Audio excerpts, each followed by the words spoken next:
What's going on, YouTube? Long time no see.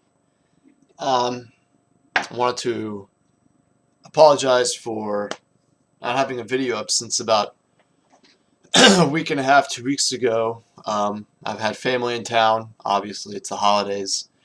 And another thing is that it's been a real struggle to try to get a video uploaded, gameplay video or any other video. Um, since I'm back home, we've had our ISPs switched to AT&T Uverse, which is an unfortunate thing because everything in this house is wireless, and it is impossible for me to get anything uploaded. I mean, it takes, when I used to do those Smite videos, it would take about 4 hours, 4 to 5 hours just to upload one video, and that was just a waste of time. I wasn't going to sit here the whole day on my computer for 5 hours to upload one video. And I mean, even doing a Falcons video talk, that took about 30 minutes. So the uploads have not been coming in, obviously, because of that. But when I move next week, I'll be back in my I'll be back up, and I'll actually have a direct connection, so all that other stuff should be a-okay. But I guess this video is to summarize the terrible the terrible season. Thank God it is over. This Atlanta Falcons horrendous season. And it could not have finished on a better note, on a more glaring note, that this offensive line, that we need to draft an offensive lineman. That Texas A&M, was this Jake Matthews or something from Texas A&M, the 300-pound beast. If Thomas Dimitroff does not get this dude, we don't need Clowney, okay?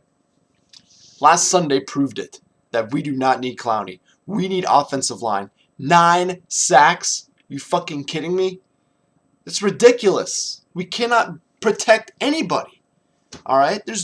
We can't do anything. There's no push. Without offensive line, you're done. You can't. I mean, you barely have time to throw the ball. You can't run the ball. You can't get any. You can't open up any holes. You can't protect your quarterback. That's it. Everything starts with good blocking on the offensive line, and if you don't have that, you can't win. You can't win games, and that's the point. Our offensive line just looked awful. It just looked so bad, and obviously the Falcons addressed this when they fired their offensive line coaches. But I mean, didn't matter if the offensive line coaches should be fired or not. Personally, I think Mike Smith should go, but we've already discussed all of that. And Mike Nolan and Dirk Cutter, all of them should be gone. But they're going to attribute it to injuries and blah and blah. The injuries, we lost Julio Jones. We didn't have Steven Jackson for 5 games. He was the catalyst to this offense, blah, blah, blah. Malarkey. All malarkey. All Mike malarkey. That's what it is. It's just excuses that you guys can keep tooting the Mike Smith horn. I don't get it. I don't understand why people like Mike Smith so much. He's not a head coach. I don't think he's a head coach. I don't. If you want to compare, I mean, I've already discussed this. I've already explained why Mike Smith should not be coaching. Should not be the Atlanta Falcons head coach anymore. He's had 2 roads to the Super Bowl that gone through Atlanta, and he's, screwed it up both times. I mean, look at what Jim Harbaugh has done, or the San Francisco Harbaugh. He's been in the league for 3 years. Okay, he went to the NFC Championship. Let's see, he went to the NFC Championship in his first year. He got beaten overtime by the New York Football Giants, who ended up winning. He went to the Super Bowl. He beat us in spectacular fashion, and now he's in the playoffs again. 3 times, 3 playoffs, and he probably will go to the NFC Championship this year. Maybe not the Super Bowl, because I think Seattle's going to go to the Super Bowl. But that's another video when that time comes. Another divisional video. But I mean, this goes to show you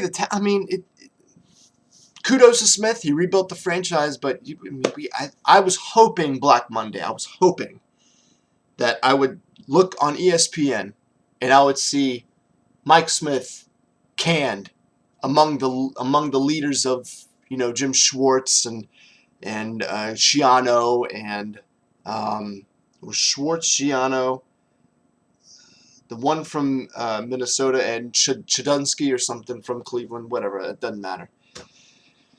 But I was hoping his name would pop up, but unfortunately the only thing that came up was the offensive line coaches, and that the fact that we gave Mike Nolan a 2-year extension on his contract.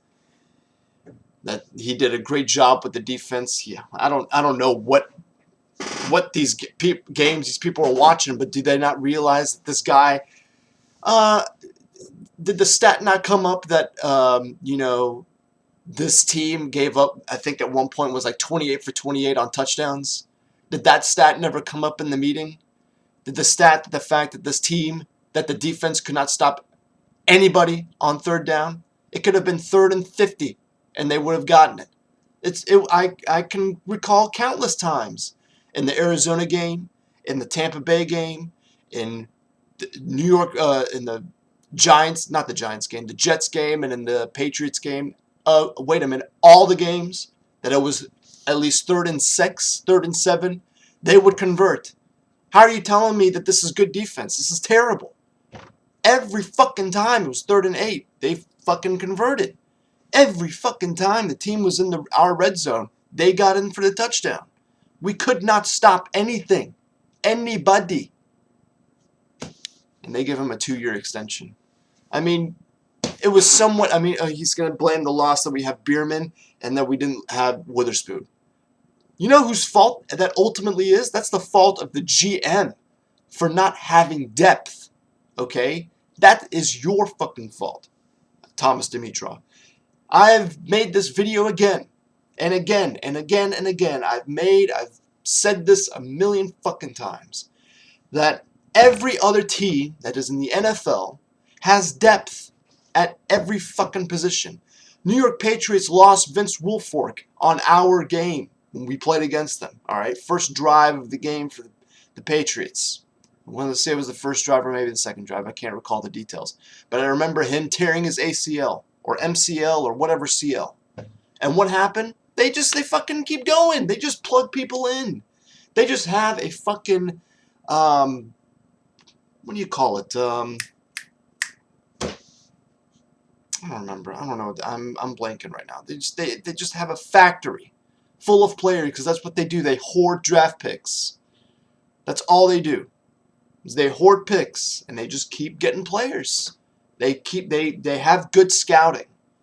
All right. The guy, our practice squad dude, Paul Warlow. Yeah, that's a good story, but that's just one player. We had 5 players go down on defense, and you're telling me 1 out of 5. And then you give him a contract extension because you think, oh, he did a good job with the players we had, but if we had Sean Witherspoon and Corey Bierman, we would have been a lot better. That's no.